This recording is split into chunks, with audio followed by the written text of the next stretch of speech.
हम अलगे सब चीज करा। देखियो माय के अकाउंट में पैसा गेले तो पैसा तोरा लग नहीं गेले? नहीं तोहर माय हमरा एको रुपया नहीं दै छै, मांगबो करै छियै त झगड़ा करै छै। हम किछ खिस्सा सुन लियो से माय से गप भेले तो माय कहलकै रे नुनू तोहर बहू अवराज निवास खाइ छौ दूसरा से मंगा के ओकरा पैसा नहीं देबे। देखल गेलौ? हां तो एहि दुआरे अहाँ सुनू माय से लड़ाई नहीं करू आ नहीं तो जे मन में से कहू की कहै छी तहन सुनियो ना। सुनाओ। ये हो गो दू गो रूपा खातिर आ गाड़ी दै छामा। अच्छा के अब स्टेट बैंक में हमारा एहो खाता देखो लगा एहो सैया हो ई तोहर माई छहर जा एहो राजा हो। अब हमार बात सुनो, हम तोरा सद घड़ी समझाबै तो रहे छिया, आइयो समझाबै छिया। सुना कि कुछ दिन आरो धीरज धारा हे बउआ के माय, किछ दिन बर्दाश्त कर। आप कते दिन बर्दाश्त करब? नहीं करब तो काम कोना चलते? नहीं होता हमरा से बर्दाश्त। कि अब से स्टेट बैंक में तोरा अरे खाता देवा खोला भाई हे सजनी हे एना कर नहीं लड़ाई हे सजनी हे।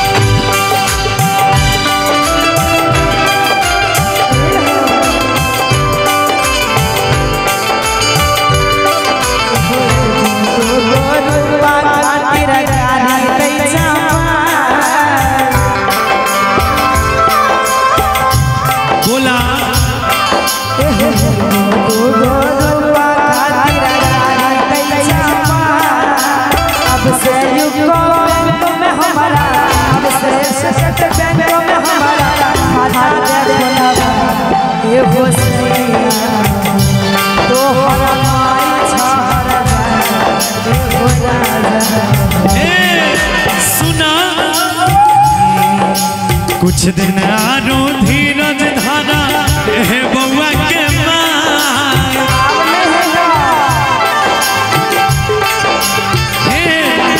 कुछ दिन आरो धीरज धारा हे बउआ के माय। अब से स्टेट बैंक में तोरा अब से बैंक में तोरा खाता देवा खोला भाई हे सजनी हे ना करा नहीं ला हे सजनी हो सबके समाज एहो राजा हो हे ना करा नहीं ला हे सजनी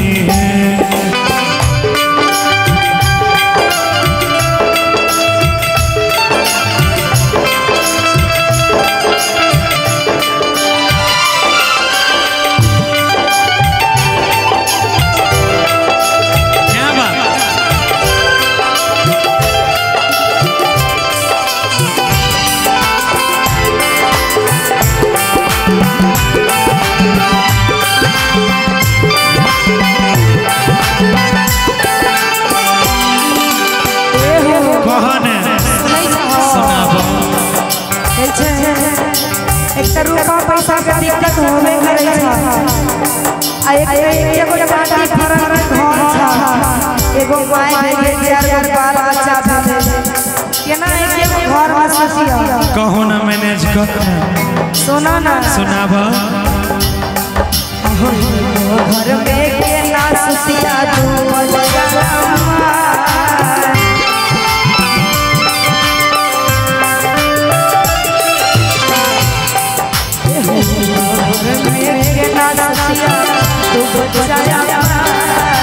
बुढ़वा छिका मन में बड़ा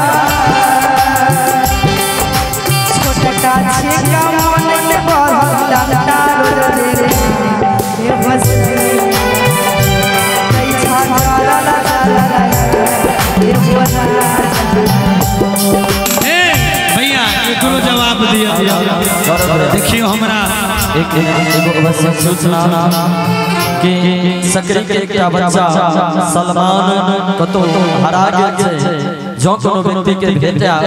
तो ई बच्चा के अपने कमिटी कक्ष में पहुंचा देबे। सकरी के बच्चा छै सलमान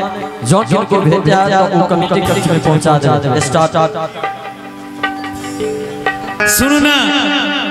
अहाँ कहली कि रोज लड़ै छै सब देखियो लड़की मिल गेलै अब हम भाई के बियाह करा देबै माय बाबूजी के ओकरे लंग राख देबै अहाँ रहब अकेले ऐस छोटका देखै छ ना लड़ाई झगड़ा होवे त डंडा ले दौड़ै छ मारे ले हमरा नहीं न मारते ओकरा बहू के बस क देबै बुरबक नंबर 10 जे रहे बहू के बस सुनू कहबै कि छोटका छौड़ा के हम देबै आहे अबरी बियाह करा सही बोलै छ हाँ है आइएगा छोटका भैया के हम देबै अबरी बियाह करा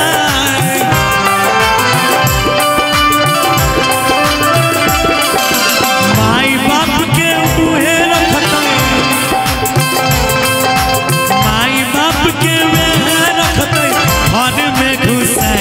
हे सजनी एना करा नहीं लाने हे सजनी हो सबके समझ देबै सबके समझ हे सजनी है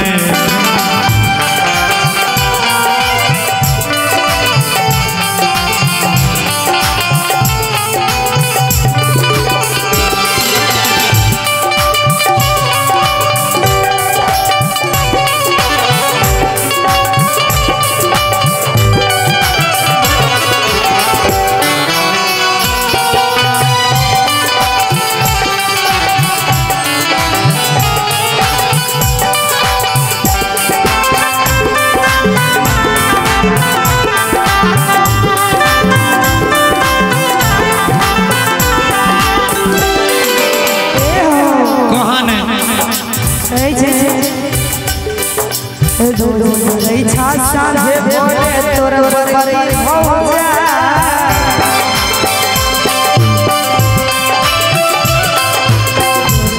इच्छा साझे बोले तोर बरबरी भौजा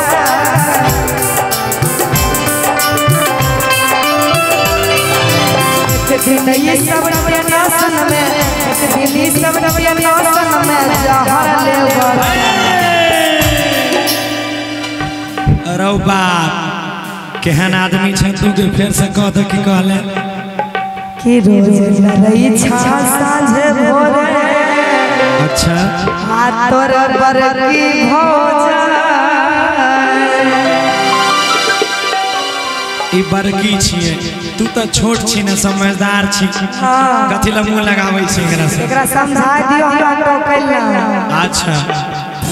आए एक दिन ये सब टेंशन में ए हो कहना एक दिन ये सब टेंशन में हम जहर लेबो ए हो राजा बुरबक औरत पढ़ल लिखल लोग जहर खाई छै गुस्सा उठैता त की करबै गुस्सा जखन उठै न तो गुस्सा का बैठा दी जहर उहर नहीं खाए कि रोज लड़ई छा साँझे भोरे तोर बरकी भौजा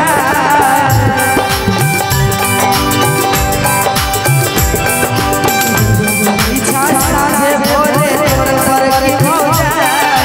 एक दिन ये सब टेंशन में एक दिन ये सब टेंशन में जहर लेबो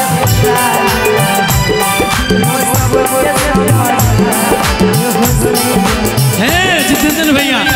सुनिएगा सुन लिया हाँ सुनू आके सब समस्या के समाधान कर दै छी सुनू आसिन भर तू धीरज धारा हे बउआ के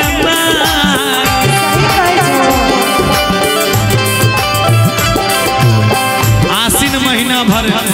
रुक छठ में एबे कार्तिक में तो सब कह देब बुझला नहीं ठकबै आसिन भर तू धीरज धारा हे बउआ के माय कार्तिक में हम घर जइबा कार्तिक महीना घर जइबा कोठी देब बनाबै हे सजनी हे ना खाना नीला नहीं हे सजनी देबै सबके समझ हे सजनी देबै माय के समझ हे सजनी देबै सबके समझ हे सजनी